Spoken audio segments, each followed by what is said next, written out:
Graça e paz, povo de Deus. Esse é o programa Semeando Vida, da Igreja Semeando Família. Bom estarmos juntos nessa manhã. Ao meu lado, o presbítero Lucas Albuquerque. Graça e paz, bom Graça dia. e paz, apóstolo. Graça e paz você aí de casa. É sempre uma honra, um prazer ter você aqui conosco. Você que está aí abrindo as portas da sua casa para que essa palavra entre, que Deus possa te abençoar. Você está aí, através da Rádio Sudoeste. Não esquece também que a gente está lá no YouTube e no Facebook também. Através de vídeo você pode acompanhar essa palavra de hoje, as anteriores e as próximas também. Não se esquece de se inscrever lá no canal, acionar o sininho para que você seja notificado aí todas as vezes que a gente traz uma palavra aqui para te abençoar. Amém. Lucas, a gente percebe algo nesse tempo, né? E é notório. Eu não conheço ninguém que consiga ter um relacionamento profundo com Deus se não tiver uma vida intensa de oração. Eu não conheço uma outra forma do avivamento chegar até a igreja, chegar até uma nação, se não for através da oração. E uma das maiores dificuldades da maioria dos cristãos é ter verdadeiramente uma vida de oração. E nesse tempo, né, a gente profetizando que o segundo semestre do ano de 2023, a gente teve um primeiro semestre muito complicado para muita gente, e as perspectivas do segundo semestre também eram de ser talvez piores, né? Mas a gente lançou uma palavra sobre a igreja, o Espírito Santo inundou o nosso coração de uma revelação que o segundo semestre seria algo sobrenatural, e está sendo. Mas os bombardeios aumentam, intensificam, né? O nosso inimigo do mundo espiritual não quer que isso aconteça. E como a gente vence as investidas dos nossos inimigos, né? Através do jejum e da oração. Por isso, a partir da semana que vem, da próxima quarta-feira, sem ser essa outra, está vindo para a igreja no propósito de intenso clamor. É tempo de intenso clamor. Toda quarta-feira você é nosso convidado especial, mas para começar, né, esse tempo, né, de quartas-feiras aí, de uma palavra de oração, de busca, né, da parte do Espírito Santo, vamos começar com uma mini vigília nessa sexta-feira agora, dia 11, 11 de agosto. Que horas começa? A partir das 10 horas da noite, aqui na nossa sede, no Recanto do Sol, São Pedro da Aldeia. O nosso querido pastor Luciano Paz vai estar aqui conosco. Só o Rolinho. Pastor Junho, que está vindo aí diretamente lá do Rio também participar conosco. E o nosso apóstolo Cristiano vai estar aqui conosco. Começa às 22 horas e a gente profetiza que será uma mini vigília, mas está na direção do Espírito Santo. Você é o nosso convidado especial. 11 agora de agosto, sexta-feira. Né?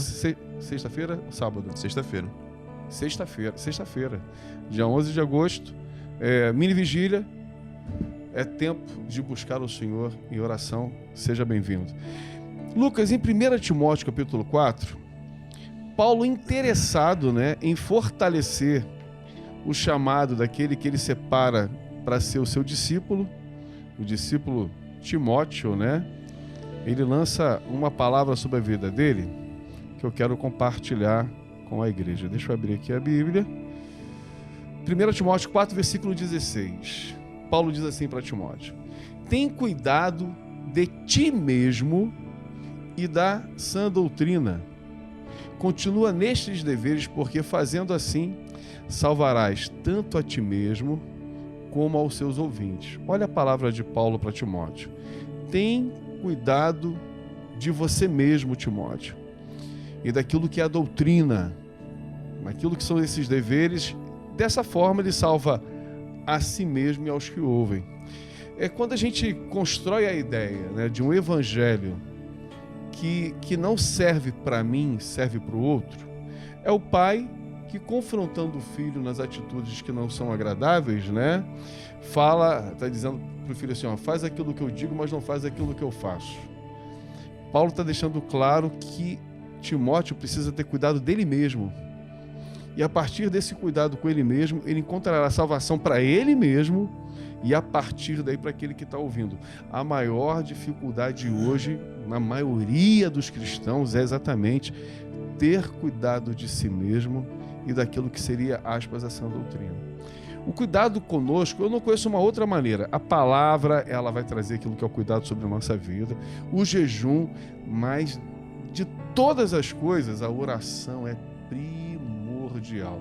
Estamos vivendo um tempo de gerações novas, onde não está sendo inserido nessa nova geração de pregadores, de preletores, de cantores, essa intimidade com Deus e oração. A gente ora para aquilo, parece que a gente vai incorporar o Espírito Santo, né? A gente vai orar porque a gente vai cantar, a gente vai orar porque a gente vai pregar, a gente vai se consagrar para aquele momento da música, se consagrar para aquele momento da pregação, mas não tem uma vida de consagração. E isso é muito sério, porque essa geração tem se perdido, está tendo muito mais confiança em si mesmo, nos cursos, na capacitação que ele tem, e etc., mas não naquilo que o Espírito Santo aqui promove e que dentro de nós nos move para vivermos verdadeiramente um propósito de Deus na nossa vida. Essa transformação precisa acontecer, né, apóstolo? Nesse domingo foi muito interessante, a pastora Flávia estava liderando o louvor, e a gente sempre, antes do culto, tem um momento de oração, né? 30 minutos antes do culto começar, a gente inicia esse momento de oração e tal. E a gente percebe, às vezes, nas pessoas que 90% do tempo de oração, na verdade, é uma petição, né? Eu quero que o Senhor abençoe tal coisa, eu quero que o Senhor faça isso, eu quero... E não tem nada de errado, mas se o teu relacionamento com o teu pai, com a tua mãe, com o teu filho, você chega o tempo todo e tá pedindo algo dessa pessoa, esse relacionamento não vai funcionar muito legal, vai ficar chato. É chato. Né? Pô, me empresta tanto, me leva ali, me dá uma carona, faz isso por mim, faz aquilo. E aí, nesse entendimento, a pastora Flávia falou o seguinte: olha só, gente, hoje a gente não vai pedir nada pra Deus, não. A gente não vai pedir pra que Deus abençoe, a gente só vai engrandecer o nome dele.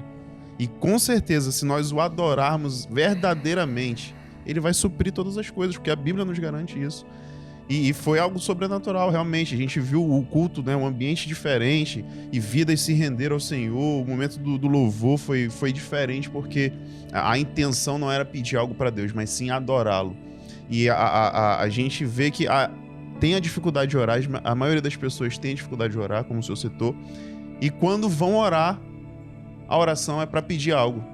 Um dos desafios da escola de discípulos, né? O novo membro e aquele que se batizou obrigatoriamente precisa fazer uma escola. Nessa escola, em um dos momentos, estamos trazendo também a escola Ensina-nos a Orar, né? Exatamente para esse tempo de oração. E a gente coloca uma semana, você não vai pedir nada para Deus, só vai agradecer.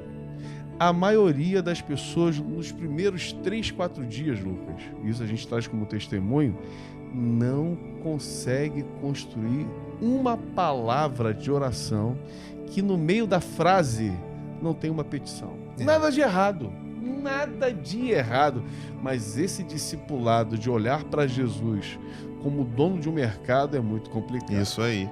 E aí, como eu citei no início, né, essa relação não é saudável, né? Se nossas relações com as pessoas não funcionam dessa forma, com Deus com certeza também não vai ser desse jeito.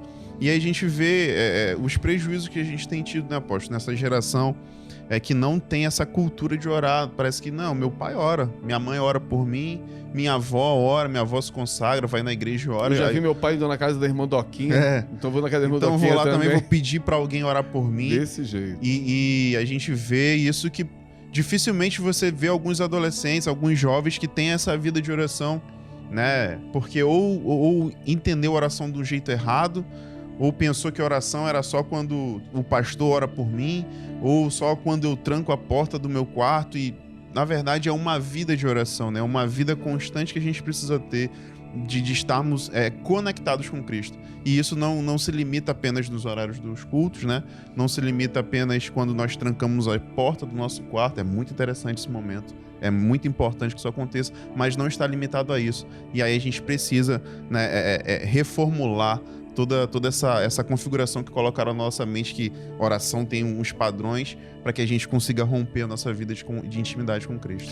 Bom, convite feito, dia 11 agora, sexta-feira, nossa mini vigília, tá? Você é o nosso convidado especial. E algo que é muito importante, né? A característica dos discípulos, quando Jesus separa ali os 12, uma das coisas que ele ensina, porque a todo tempo você vê Jesus ensinando.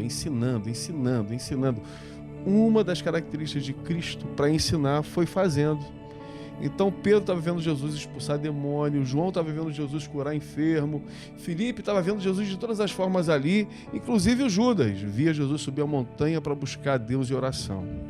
A oração não garante que o demônio não ia entrar, não garantiu que o demônio não ia entrar em Judas. Entrou, mas com certeza, quando a gente intensifica aquilo que é a oração, ainda que venhamos ter atitudes ou pensamentos, ou darmos lugar para o inimigo, se a gente continua tendo uma vida de oração, a gente se arrepende e coloca as coisas em ordem sem precisar dar cabo da nossa vida. Tem muita gente morrendo, casamento, tem muito filho morrendo, não é porque é santo, pecou, mas se tivesse tendo vida de oração, o próprio Espírito Santo teria trazido a verdade, havia tido cura, libertação, restauração, e estaria o casamento firme, o ministério pronto para ser edificado pelo Espírito Santo, que nós possamos ter verdadeiramente uma vida de oração. Amém. Que Deus possa te abençoar e vá orar em nome de Jesus. Até amanhã. Amém. Deus abençoe.